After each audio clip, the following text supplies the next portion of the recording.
Los cigarrillos electrónicos ¿son o no son dañinos? También son conocidos como vapor y son dispositivos electrónicos que funcionan al calentar un líquido que generalmente va a contener nicotina, saborizante y otros químicos. El líquido se vaporiza y luego se inhala por el usuario. Principalmente se ve más usado en adolescentes y en adultos jóvenes, pero los estudios científicos actuales indican que los cigarrillos electrónicos no son una alternativa segura al tabaco convencional y que además presentan riesgos significativos para nuestra salud. Vamos a hablar de algunos de estos riesgos, de los riesgos al menos más importantes que se están asociando a los cigarrillos electrónicos. Es fundamental hablar de la exposición a sustancias tóxicas. Este líquido puede contener sustancias tóxicas y productos químicos dañinos como por ejemplo metales pesados, formaldehído y acroleína. Estas sustancias pueden tener efectos adversos en nuestros pulmones y otros órganos. Se ha documentado daño pulmonar. El uso del cigarrillo electrónico se ha asociado con enfermedades pulmonares graves como la lesión pulmonar asociada al vapeo, que ha llevado a hospitalizaciones e incluso a muerte de los usuarios, y se ha observado una asociación entre el uso del cigarrillo electrónico y las enfermedades pulmonares crónicas, como por ejemplo la bronquiolitis obliterante. ¿También tendrá efectos cardiovasculares? Claro que sí. Se ha demostrado que la inhalación de los vapores de cigarrillo electrónico afectan negativamente la función cardiovascular. Puede aumentar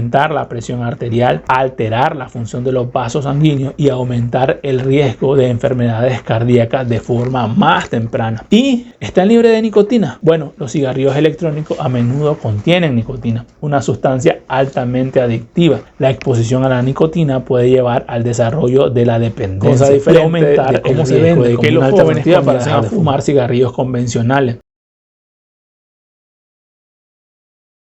El impacto en la salud respiratoria, pues el uso de los cigarrillos electrónicos se ha asociado con síntomas respiratorios como tos crónica, sibilancias y dificultad para respirar. Además, algunos estudios sugieren un mayor riesgo de desarrollo de enfermedades respiratorias crónicas y graves, como la enfermedad pulmonar crónica, exacerbaciones de crisis de asma. Es importante tener en cuenta que la investigación sobre los cigarrillos electrónicos aún está en curso, puesto que son recientes y se están descubriendo nuevos riesgos para la salud. Por lo tanto, es esencial seguir las recomendaciones de las organizaciones de salud y evitar el uso de los cigarrillos electrónicos, especialmente entre los jóvenes, recalco, y las personas no fumadoras. Bueno, esta es la información que traía para ti el día de hoy. Si te ha sido de utilidad, te invito a que te suscribas al canal, comparte el video para que la información llegue a más y más personas. Hasta luego.